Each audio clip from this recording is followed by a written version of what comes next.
Chairman তারিক রহমান এবং interim গভর্নমেন্টের chief adviser professor Mohammad ইউনুসের মধ্যে একটা সৌহার্দ্যপূর্ণ পরিবেশে মিটিং হয়। মিটিংটার ডিউরেশন ছিল প্রায় 1.5 ঘন্টা। মিটিংয়ের পরে একটা যৌথ বিবৃতি ওনারা দুইজন অ্যাপ্রুভ করেছেন, সেটা এখন রিড আউট করবেন আমাদের national security adviser doctor Khalilur Rahman.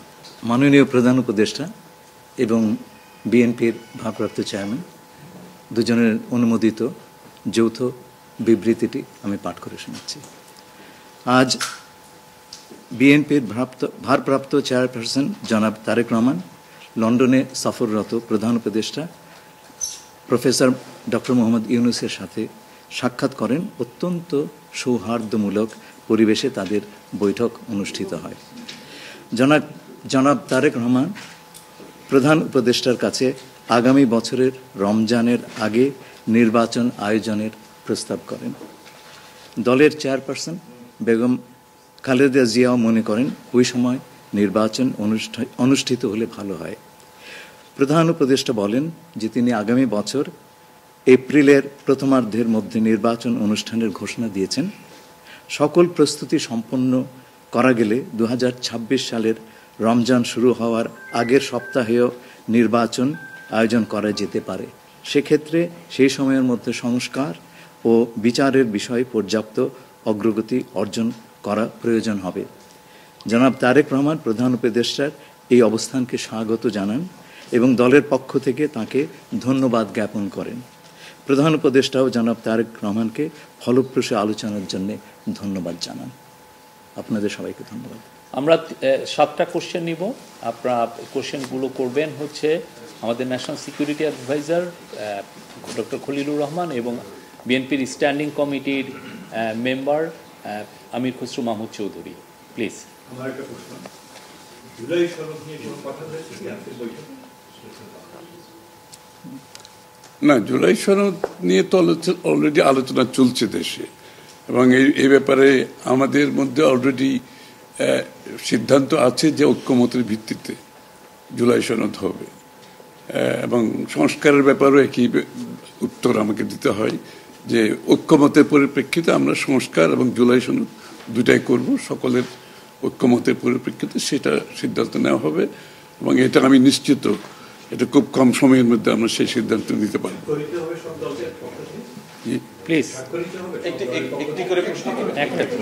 হ্যাঁ, ঐক্যমত যেখানে হবে স্বাভাবিকভাবে ঐক্যমতের পরিপ্রেক্ষিতে যে সিদ্ধান্ত হবে স্বাক্ষরিত তো হবেই, না হওয়ার কোনো কারণ তো নেই। Please please please please please. উনি হচ্ছে যে যেটি বারবার যে কথাটি বলা হচ্ছে যে রুটম্যাপ নির্বাচনের একটি সঠিক তারিখ নির্ধারণে আসলে সমস্যাটা কোথায়? একটি সঠিক তারিখ সুনির্দিষ্ট তারিখ এর কোনো সমস্যাই নাই। আমরা কোনো সমস্যা দেখছি না। কেউ দেখলে পারে এটা ভুল দেখছেন। নির্বাচনের সম্পর্কে আজকে যৌথ বিবৃতিতে আমরা বলে দিয়েছি দুপক্ষই, এবং নির্বাচন কমিশন আমরা আশা করব শীঘ্রই একটা তারিখ ঘোষণা করবে।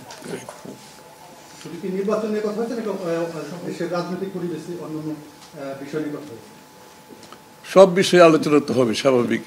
আমরা তো নতুন বাংলাদেশ গড়ার প্রত্যয় নিয়ে সামনের দিকে এগোচ্ছি। সবাই আমরা চাই দেশ গড়ার যে প্রত্যয় আমরা নিয়েছি, আমরা ঐক্যবদ্ধভাবে সেই কাজটা করব। শুধু নির্বাচনের আগে নয়, নির্বাচনের পরেও বাংলাদেশ গড়ার যে প্রত্যয় নিয়ে আমরা সবাই ঐক্যমত হয়েছি, সেটা আমরা সামনের দিকে এগিয়ে নিয়ে যাব। একজন প্লিজ প্লিজ উনি বলুন। সংস্কার নিয়ে যে দীর্ঘ আলোচনা হচ্ছিল, সেই সংস্কার বিষয়ে বিএনপির পক্ষ থেকে বা তারেক রহমান সাহেবের পক্ষ থেকে আপনারা কিভাবে রিঅ্যাক্ট করেছেন? যে আবার স্যার আমি শুনি, যে সংস্কার নিয়ে যে বর্তমান সরকারের যে একটা বিশাল রূপরেখা তৈরি হয়েছে, একটা বিশাল তালিকা, সেই তালিকা নিশ্চয়ই আজকে আপনাদের সামনে উপস্থাপন করা হয়েছে। যে সংস্কার বিষয়ে আপনাদের মতামত কি? বিএনপি কিভাবে সেটাকে? না, এটা তো পরিষ্কার। এটা এখানে না বোঝার কোনো কারণ নাই। বিষয়টা হচ্ছে সংস্কার। চিফ অ্যাডভাইজার সাহেব, তারেক রহমান সাহেব, আমরা সবাই একই কথা বলছি। যে বিষয়গুলোতে ঐক্যমত হবে সেগুলোতে সংস্কার হবে, তাই না? তো সংস্কারের বিষয়টা একটা চলমান প্রক্রিয়া। এমন না যে সব সংস্কার এখন শেষ হয়ে যাবে। এটা নির্বাচনের আগেও কিছু সংস্কার হবে যেখানে ঐক্যমত হবে, আর নির্বাচনের পরেও সংস্কার অব্যাহত থাকবে। কারণ আমরা যেই দেশ গড়ার প্রত্যয় নিয়েছি, সংস্কারের প্রয়োজনীয়তা সবাই অনুভব করছে এখানে। সুতরাং আগে পরে সংস্কার চলতে থাকবে। Please please please please. আমার হচ্ছে তারেক রহমান দীর্ঘদিন ধরে এখানে অবস্থান করছেন এবং স্বরাষ্ট্র উপদেষ্টাও বলেছেন ওনার দেশে ফিরতে কোনো বাধা নেই। ওনার এই ব্যাপারে কোনো আলোচনা হয়েছে কিনা বা কবে দেশে ফিরতে পারবে?